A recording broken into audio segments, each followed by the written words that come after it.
Hello everyone and welcome back to my channel. My name's Tiana and today I've decided that I want to do a 24-hour readathon. You guys know that I do tend to post weekly or weekend reading vlogs, but to be honest I have been finding it hard lately to find the time to read and then to sit down and film clips. But I'm not going to lie to you guys, the last few weeks have been really hard. I've had a lot of uni work to do, I've had a lot of stuff going on personally, and because of that I haven't prioritised reading. This week especially though, I've been in such a bad reading slump. I finished A Court of Silver Flames on Monday and since then I just haven't wanted to pick anything up. I have actually finished one book though, and that is Verity by Colleen Hoover. I don't have a physical copy to show you guys because I did read it on my Kindle, but like I said, I was feeling a bit slumpy and I'd heard India and Chloe rave about this book. They really enjoyed it and said it was a really fast read, and so I found it on Kindle Unlimited and decided to pick it up. I read it in 2 days, guys, and that was also in 2 sittings. So I read about 50% of it on Wednesday, and then on Thursday I was actually on India's channel doing sprints and I did actually finish the book then. That definitely put me back in a reading mood. It was such a dark, creepy and twisted book, but because of that you couldn't put it down. I don't actually know how to describe this book to you guys without spoiling it, but basically in this book we follow a writer named Lowen, and she's a bit down on her luck and she really just isn't having the best time of things. However, one day her publisher calls her and says that he's set up a meeting with a potential company, and so she decides to go. This isn't any ordinary book deal though. Lowen is asked to continue on a series that has already been started by another writer called Verity, and this series is like a bestseller. People are going mad for it. They really want the last 2 books, but unfortunately Verity was in a severe car accident and so she's not in a place where she can write these books. Lowen obviously accepts because she's been offered a load of money to finish out this series, and to help her get into Verity's head she decides to go to her house and sort through her office and see if she's got any outlines for the books, any ideas that were already in her head about where the books were going to go, and yeah, to just basically sort through all the notes that Verity had so that she can then continue on with writing these books. Whilst there though, she discovers a manuscript written by Verity. As she starts reading it, she finds that it's actually a very sinister autobiography and Verity's dark character is slowly being revealed, and Lowen finds out something that leads her to believe that Verity might have killed her own daughter. So yeah, very dark indeed. It's a really short book though, and like I said, extremely easy to fly through. I think I'm gonna give it a 4 stars just because the ending didn't quite do it for me. There was a big twist and I was shocked, but by that point everything had kind of happened and we'd reached the climax of the novel a bit earlier, so by this other twist I felt like it wasn't as powerful. If that twist would have happened before the other twist happened, I feel like it would have been a lot more effective because there would be a lot more at stake, different characters would know more things, and so events could have worked out differently, but it didn't, and that's why I gave it 4 stars. Really enjoyed the book, definitely helped me out of my slump, but unfortunately the ending just wasn't as amazing as the rest of the book for me. And then like I said, I was actually on India's channel the other night posting some live reading sprints with her, Katarina and Maddie. I will leave all of their links down below for you guys. They are absolutely amazing. I'm sure you all watch their content already, but if you don't then I definitely recommend you check them out. But yeah, on that live show we spontaneously decided to buddy read My Dark Vanessa. Katarina had already started it and then India and I both had it on Kindle and we were gonna start it soon anyway, and so we all decided it just made more sense to buddy read it and to share our thoughts on it as we read on. I have fallen behind though. I know Katarina's read about 74 pages I think she said. I've currently read 7%, so I'm not doing well. Also, just a quick side note, I am wearing a different jumper to the jumper I would have been wearing at the start of this video. I was basically meant to film a book haul today and I needed to wear that jumper in that book haul because I am mentioning it in that video. It's from a bookish shop and so I wanted to share that shop with you guys. I'm definitely not in the mood to film today though. I feel like I just need a bit of a break today. I want to solely focus on reading some books, and so I put that on the back burner, which is why I've changed, because otherwise you will have seen me wearing the same top in the next 2 videos and I feel like that'd just look a bit strange. So yeah, you probably don't care, but I just wanted to explain it in case it looked really weird. The plan for the rest of today though is to read some more of My Dark Vanessa, and then I'm also hoping to actually finish out Forest of Souls. Again, I don't have that book on me, I'm afraid. It's downstairs and I'm just too lazy to go and get it at the minute, but that is a book that I've been reading on and off since November and I'm really mad at myself about it because I feel like I would have loved it so much more if I'd have sat down and just powered through it, but because I've dragged it out for so long I no longer feel a very strong connection to it. So I want to finish that out today, and then I definitely plan on rereading that before the second book comes out just so I can give it my full attention. I think I have about 100 pages of that left, so we'll see how it goes. I really am hoping that I can finish it though. I know Mollie from Mind of Mollie is hosting some reading sprints tonight, so I definitely plan on joining those, and they actually do really help me to read because it forces me to sit down for a set amount of time and just focus on my book, which is definitely something I need because I'm just a mess right now. I feel like I'm all over the place. I can never fully sit down and read outside of sprints because my My puppy is very mischievous and she needs constant attention, so I always end up keeping an eye on her and just making sure that she's actually behaving herself, which means I can't actually read. I don't know if any of this clip made sense. I feel like I've literally just been rambling on, so I am extremely sorry about that. But yeah, the gist of it is I've only read one book this week and I'm still in a bit of a slump after finishing A Court of Silver Flames, and so I decided that it'd be really fun to do this 24-hour readathon to try and focus on some books that I really want to get to. It is already 4 o'clock. I did start the readathon at 2 p.m. today, but I haven't actually read much. I've only read a tiny amount of My Dark Vanessa, so I definitely need to get a move on with that, and I haven't even started Forest of Souls again yet, so I'm gonna sit down in a minute and power through. For now though, I need to give Kiwi a bath, which is definitely gonna be a load of fun. She loves the bath, but she just goes crazy in there, so we end up covered in water. But yeah, that's what I'm gonna do first, and then I am gonna sit down and make sure to read a good chunk of My Dark Vanessa. Hello, please excuse the state of me. I know I look very flustered right now, and there is a very valid reason behind that. So you know how I said earlier that I was going to give Kiwi a bath? Turns out I actually flooded my bathroom. Oh my days. So basically, I started running the bath for Kiwi. I went downstairs and she was sleeping, and so I thought, oh okay, I'll go back up in a sec and turn the taps off, and then I must have just completely forgotten, and it was a while later when I thought, what is that dripping noise? And suddenly it clicked that I'd started running a bath for Kiwi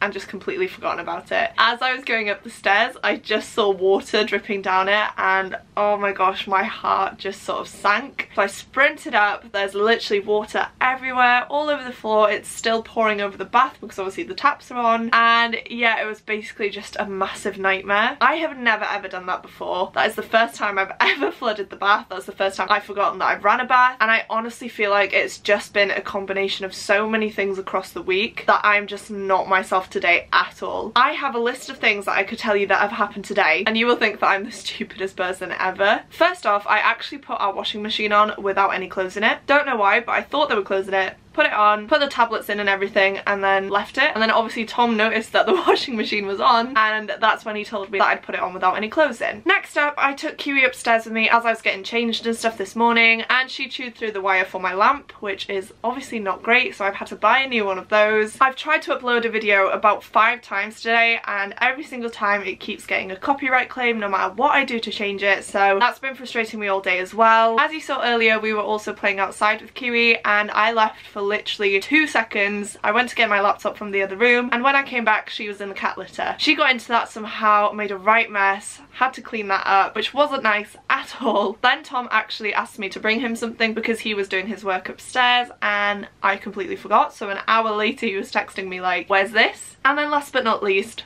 the bath incident. So to say that I've had a very hectic and chaotic day is a bit of an understatement. And I feel like if you watched my live with Karis the other night, I was just not myself. I just couldn't focus on anything. I was jumping between a load of different things. I was very hyperactive during that live. And I even said to Karis afterwards, I literally don't know what's wrong with me, but I just feel so anxious and jittery that I just cannot focus on anything at the minute. And I think that's just carried over to this weekend as well. So yeah, this has been a bit of a crappy day, but I am really trying to stay positive about it. I know when I get into moods like this, they do pass. I don't think I've ever had it this bad though, especially doing so many things wrong in one day. I feel like my brain is just completely gone. Tom even came up to me earlier and gave me a massive hug, and he was like, I don't know what is wrong with you at the minute, but it's fine. Because after the bath incident, I felt so bad because obviously we were both there trying to mop everything up, and we were there for quite a while. But yeah, he never once got angry at me. He just kind of takes the mick out of me, which I much prefer. But yeah, it's just been a roller coaster of a day. I feel physically and mentally exhausted, but I did put a poll up on Twitter where I basically said, I'm not feeling great today. I feel like the clips I've filmed for my vlog so far have really not been good. Should I cancel the vlog, or should I just power through, carry on with this 24-hour readathon and then post this vlog on Tuesday? And the majority of people did want me to power through. I feel like there's always a lot of self-doubt in myself with these vlogs. I tend to say all the time that I feel like they're quite boring and repetitive, but the feedback I get back is always so positive, which really does mean the world to me. But yeah, when I'm actually sitting down to film, there's always something in the back of my mind going, are people actually interested in this? Do people want to hear about my real life problems, or do they just want to hear about bookish content? But I've kind of come to terms with the fact that if you watch my vlog, you care more about me as a person, whereas if you watch my sit down videos, then you're mainly just there for the book content. You don't really care about what's happening with me and my personal life. And so I feel like vlogs are like my own personal diary, and I think it's a really good outlet for for me to be able to share my thoughts and feelings throughout the week. It really does help to talk about them, so I really hope that you guys don't mind. But yeah, I basically wanted to fill you in on what's been happening today because I've barely done any reading, but I'm sure you'll all forgive me after the day that I've had. Saying that though, after the flooding incident, I did actually sit down and power through Forest of Souls by Laurie M. Lee. So like I mentioned at the start of this video, I was in the middle of reading this. I have been in the middle of reading this since about November, and I really did want to finish it out this month, and I'm really happy to say that I have. I was up to page 270 of this book, and I've just finished it now, and it does have 382 pages, I think. Yeah, so I read a total of 112 pages in one sitting, which I'm really happy about. I've just been in such a weird reading mood this week. I think it is because of the fact that I'm feeling very anxious and jittery, and I just can't seem to focus on anything. So sitting down and powering through this really did help me. Unfortunately though, I wasn't really connected to any of the characters. I kind of wasn't interested in the plot either because I've left it so long since I last picked it up, which is definitely a fault on my part. Because of that though, I've decided not to rate this one. Like I said before, I'm going to reread this before the second book comes out, and then hopefully I will have some more thoughts and opinions on it. To be honest, I'm just really glad to get it off my currently reading list. I am sad that I didn't give it the full attention that it deserved, but I am hoping to dive back into this one very soon. I realised that I haven't told you what any of the books that I've mentioned in this vlog are about, so I'll start off with this one. So in this one, our main character Saoirse is determined to become the next royal spy for the Queen. However, her plans all change when her best friend Shango is actually killed by shamans. Something crazy happens though, and Saoirse somehow manages to bring Shango back to life, and she is actually revealed to be the first soul guide in living memory. Because of her powers, Saoirse is summoned to the domain of the Spider King because the deadwood that he's been controlling for years is starting to grow wild and untamed. As war looms, Saoirse needs to master her newly awakened abilities before the trees shatter the brittle piece, or worse, claim Shango, the friend she would die for. This was such an interesting read. It's very dark and full of magic, which is something that I do normally love. Unfortunately though, I didn't give it the attention it deserved, and so for now, I am going to put it to the side. I'm not going to rate it, but I will dive back into it very, very soon. I know I mentioned to you guys earlier that I was reading My Dark Vanessa. I am still planning on doing that, but for now I have decided to put it down. I think because I was just in a weird mental state. Trying to read a book on my Kindle, which is obviously a screen, was just not working for me. So I've decided instead that I'm going to listen to the audiobook of The Willful Princess and the Piebald Prince by Robin Hobb, and I believe this is book 0.5 in the Farseer trilogy. I'm not sure if it's 0.5 in the Realm of the Elderlings actually, I will have to look that up, but basically it's quite a short book about a story within this world. I will just read you the synopsis for this one because I wasn't actually planning on reading it so soon, but after the announcement for Elderling Along Phase 2, I decided it was best for me to pick it up. I do also love this world so much. I love Robin Hobb's writing style, and so I will take any extra content that I can get. So for this one it says, one of the darkest legends in the Realm of the Elderlings recounts the tale of the so-called Piebald Prince, a witted pretender to the throne unseated by the actions of brave nobles so that the Farseer line could continue untainted. Now the truth behind the story is revealed through the account of Felicity, a low-born companion of the Princess Caution at Buck Keep. With Felicity by her side, Caution grows into a headstrong queen-in-waiting, but when Caution gives birth to a bastard son who shares the piebald markings of his father's horse, Felicity is the one who raises him. And as the prince comes to power, political intrigue sparks dangerous whispers about the wit that will change the kingdom forever. That sounds really interesting to me. I think one of the main issues I had with the Farseer trilogy was that we didn't get enough information about the wit. I would have loved to see that explored more, and so I definitely feel like we will get that in this book, which I'm very excited for. I am actually going to be listening to the audiobook for this. It is on script and it's only 3.5 hours long, so I should definitely fly through this one. I am really hoping that I can finish it before midnight as well, because then it'll count as an extra book that I read in February. But yeah, I think I'm going to listen to that whilst playing on my Switch. I think I'm going to play some Animal Crossing for a while. That normally tends to calm me down because I do have some tasks to do on my island. I love going fishing. I love going to different islands and just having a look around and trying to collect different villages. And I just feel like I need some sort of escapism where I'm not really focusing my brain too much. I'm not doing anything too intense or strenuous. I'm literally going to put the audiobook on and play on my Switch. And like I said, hopefully I can finish it before midnight. I'm not sure if I'll update you guys by then though, because I am absolutely knackered. I feel like the best thing for me to do will be to go to sleep and then update you guys in the morning, just so that I'm refreshed. Hopefully I'm over this weird lull. But yeah, for now, I am just going to climb into bed and listen to that audiobook whilst playing my Switch.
Hello, I'm actually here to close out this vlog. It is 6 PM on the next day now, which means that the readathon has officially finished. It did actually finish a while ago, but I have been doing a lot of uni work today, and so I haven't been able to update you guys until now. Also, I really just want to say, if you've put up with this face for this long, then thank you. I'm aware that I haven't put an ounce of makeup on throughout this whole video, but to be honest, the last thing I've wanted to do this weekend is put makeup on, so sorry about that, but kind of not sorry about it, because this is what I look like on a daily basis at the minute. But I do actually have a few reading updates for you guys. So last night I did say that I was going to listen to the audiobook for The Willful Princess and the Piebald Prince, and I actually did. I managed to complete the whole thing before midnight, which is brilliant because that now counts as a book read in February, which means I did read 8 books in February. I really hope I can keep up this pace as I go on throughout the months, because that would really help me get my own TBR down. But yeah, as you saw last night, I decided to play on my Switch for a bit whilst listening to the audiobook. I had such a good time doing that. Actually, it was really relaxing. You probably saw that Kiwi was there too. She was having a really good time sleeping, but I am really glad that I decided to do that because it did really help me. So that book is actually 184 pages long, so that's a really good amount of pages to have fit in yesterday. And then today I have actually picked up My Dark Vanessa, and I'm pleased to say that I have now read 105 pages of that, which I'm really happy about because I felt really bad at the weekend. I didn't really pick it up, and as I've said, I am meant to be buddy reading it with India and Katarina, so now I can actually get in on the discussion and we can talk about things a bit easier. So in total, I managed to read 401 pages in this 24-hour readathon. I am so happy with that. I did not think that that number would be as high as it is. But yeah, I managed to finish off Forest of Souls, start and complete The Willful Princess and the Piebald Prince, and I've also managed to get 105 pages into My Dark Vanessa, which I will definitely be continuing on with this week. If you've made it this far into the video, then please leave a yellow heart emoji down below for me. I feel like I really need it at the minute just to brighten up my day a bit, and it would be nice to know if you have actually watched all the way through, because I know this vlog has been an absolute train wreck. I myself have been a train wreck, so yeah, it would just be nice to see. Also, whilst you're down there, don't forget to click the like button if you like this video, as well as the subscribe button if you'd like to see more content from me. Hopefully I'll be a lot more cheerful in my next video. I believe that one will be a Fairy Loot unboxing, so definitely keep your eyes peeled for that. For now though, I am going to leave you here. Thank you so much for watching. It truly does mean the world to me, and I will see you soon in my next video. Goodbye!